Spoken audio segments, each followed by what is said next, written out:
Hi friends, నమస్తే అందరికి. నా పేరు గణేష్, మాది మొగల్తూరు. నేను ప్రభాస్ ఫ్రమ్ మొగల్తూర్. ఈ కోవిడ్ వచ్చిన తర్వాత చేస్తున్న ఫస్ట్ వీడియో, అంటే లాంగ్ వీడియోలో ఫస్ట్ వీడియో. నాకు మీ సపోర్ట్ కావాలి. ఈ వీడియోలో నేను మీకు ఏం చెప్పడానికి ట్రై చేస్తున్నాను అంటే, మాకు ఇక్కడ ఇచ్చిన రూమ్ ఎలా ఉంటుంది, మరి ఏ విధంగా ఉందని చెప్పి మీకు చూపిస్తాను. అదేవిధంగా మీ సపోర్ట్ ఎలా ఉండాలంటే, ఇప్పుడు నా ఛానల్లో 5K సబ్స్క్రైబర్స్ ఉన్నారు. ఆ 5K సబ్స్క్రైబర్స్ 1 lakh అవ్వాలి. 1 lakh అయితే ఖచ్చితంగా వెంటనే నేను ఇంటికి వచ్చేస్తాను. ఖచ్చితంగా సపోర్ట్ చేస్తారు కదా, మీరు సపోర్ట్ చేస్తే నేను ఇంటికి వచ్చేస్తాను. పెద్ద ప్లానింగ్. మాకు ఇచ్చిన డస్ట్బిన్ లాంటి రూమ్, అదే ఒక గది లాంటిది మీకు చూపిస్తాను, రండి. కదా ఈ కనిపించేదే మాకు ఇచ్చిన రూమ్ అనమాట. ఎలాగో చూసారా, బయట చుట్టూ రేకులు చేయించి ఇచ్చిన రూమ్ అనమాట. దీన్ని డస్ట్బిన్ లాంటి రూమ్ అని ఎందుకన్నానంటే చూపిస్తారండి. ఇది ఇక్కడ కనిపిస్తుంది కదా సామాను, వీళ్ళు ఏదైనా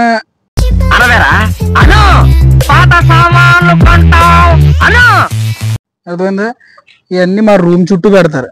ఈ విపరీతమైన స్మెల్ వస్తూ ఉంటాయి, చెత్త చెదారం అన్నీ ఇలాగ కొన్ని వస్తువులన్నీ ఇలా మా రూమ్ చుట్టూ పెడతారు. అంటే ఇలా పిలిచినప్పుడు మనం పట్టుకొస్తామని చెప్పి ఒక డస్ట్బిన్ లాగా లెక్కేస్తారు. ఇది కనిపిస్తుంది కదా, ఇది ఏసీ అనమాట. లోన వస్తుందా ఏసీ, ఎంత బాగా వస్తుందో కూడా చూపిస్తాను. చూడండి, కనిపిస్తుంది కదా, రేకుల్ షెడ్ అనమాట. ఇప్పుడు లాంగ్ తీసుకెళ్తాను, లాంగ్ ఎలా ఉందో చూపిస్తారండి. ఇగో మన ఈస్ట్ గోదావరి అతను బట్టలు పెట్టుకుంటున్నారు.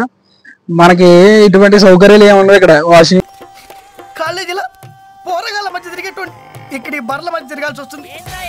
ఇప్పుడు లాంగ్ తీసుకెళ్తాను, అద్భుతాన్ని చూద్దరుగారండి. అడ్డే అలా ఎంత అందంగా ఉందో చూసారా. బాగుందనా, నిజం బాగుంది. బాగుందనా అంటే ఇక్కడ యూపీ అతను పడుకుంటారు, ఇక్కడేమో ఈస్ట్ గోదావరి అతను పడుకుంటాడు, ఇక్కడేమో నేను పడుకుంటాను. ఫస్ట్ నేను వచ్చిన కొత్తలో నాకు ఈ బెడ్ అవ్వలేదు. ఓన్లీ ఇదిగో ఈ పైది ఇచ్చారు, అది కింద చెక్క పైన ఉంటే అది అడిగితే 10 సార్లు ఆలోచించిన వారు ఇచ్చారనమాట. చూసారు ఎంత అందంగా ఉందో. ఈ రూమ్ను మనం ఎంత నీట్గా చేద్దాం అనుకున్నా సరే, యూపీ అతను ఉంటాడు కదా, ఏదో ఒక డస్ట్ అట్టుకొచ్చి లేకపోతే అది అట్టుకొచ్చి పడేస్తూ ఉంటాడు. అస్సలు శుభ్రం అంటూ ఏముండదు. చూసారా ఎంత అందంగా ఉంది. ఇదే మేము ఈ ఉండే చిన్న రూమ్లోనే ముగ్గురు ఉండి ఎప్పుడైనా ఏమన్నా వేడి చేసుకోవడానికి. నేను చేసిన చపాతీ ఎలా ఉందో అది చూడండి మీరు, నా స్టవ్ ఎలా ఉందో అది చూడొద్దు మీరు.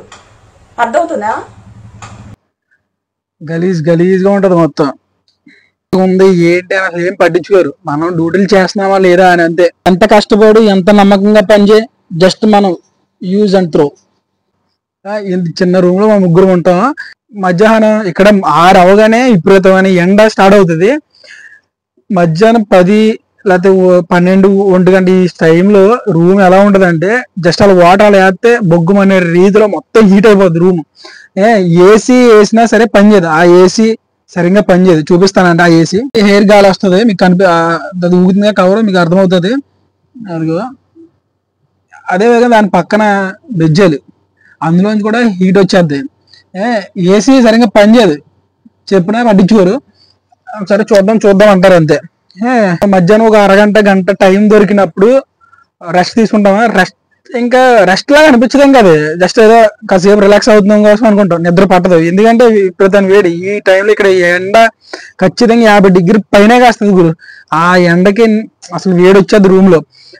ఈ ఎండాకాలం ఈ తిప్పలన్నీ పడి ఎండాకాలం అయిపోయిందిరా బాబు అనుకుంటామా, ఈ చలికాలం వచ్చినప్పుడు కూడా ఇది ఐరన్ రేకే కదా, చలి విపరీతమైన చలి ఎడుతుంది. అలా ఇంకా అడ్జస్ట్ అవ్వాల్సిందే ఖచ్చితంగా. కోవిడ్ ఎవరు వచ్చినా సరే ఇలాంటి అడ్జస్ట్మెంట్లు ఖచ్చితంగా ఉంటాయి. మా రూమ్ చూసారా, అందరికి ఎలా ఉంటుందని చెప్పలేము. కొంతమందికి చాలా బాగుంటాయి రూమ్లు, చాలా ఎక్కువ మందికి ఇలాగే ఉంటాయి. అదే ఇక్కడ కష్టపడుతున్న డ్రైవర్లు కానీ ఇంకా సమ్ వర్కర్లు అందరూ మాక్సిమం ఇలాంటి రూమ్లే ఉంటాయి. చాలా మంది ఇలాగే కష్టపడతారు. నిద్ర ఉండదు, టైం తిండి ఉండదు, రకరకాల బాధలు. ఒక్క విషయం కాదు, చెప్పలేము. ఇక్కడ ఉన్న తలకాయ పోట్లు సరిగ్గా మనం ఎక్స్ప్లెయిన్ చేయలేం. ఈ రూమ్ లో మేము ముగ్గురు ఉండడం వల్ల నేను వీడియోలు తీయడానికి, ఎడిట్ చేయడానికి, ప్లస్ ఎక్కువ ఇబ్బంది పడేది ఏంటంటే వాయిస్ ఓవర్ ఇవ్వడానికి, వీడియోలు ఎడిట్ చేసుకోవడానికి. అలాగే నాకు ఖాళీ టైంలో ఎడిట్ చేసుకుంటాను, వీడియోలు తీసుకుంటాను. కానీ వాయిస్ ఓవర్ ఇవ్వాలంటే మనకంటే ఒక స్పేస్ ఉండాలి. అలాంటిది ఇక్కడ అవకాశం ఉండదు, ఎందుకంటే నాతో పాటు ఇంకో 2 ఉంటారు. వాళ్ళిద్దరికి ఎటువంటి డిస్టర్బ్ కలగకూడదు. అలాంటి డిస్టర్బ్ కలిగితే మళ్ళీ వెళ్ళి కంప్లైంట్ చెప్పినా సరే ఇబ్బందిగా ఉంటుంది, మనకి వీడియోలు తీయనివ్వడానికి కూడా ఉండదు. అలాంటివన్నీ చూసుకుంటూ కొన్ని వీడియోలు తీసుకుంటున్నాను. ప్లీజ్ నాకు సపోర్ట్ చేయండి. ఖచ్చితంగా మీకు మంచి కంటెంట్ ఇవ్వడానికి నేను ట్రై చేస్తాను.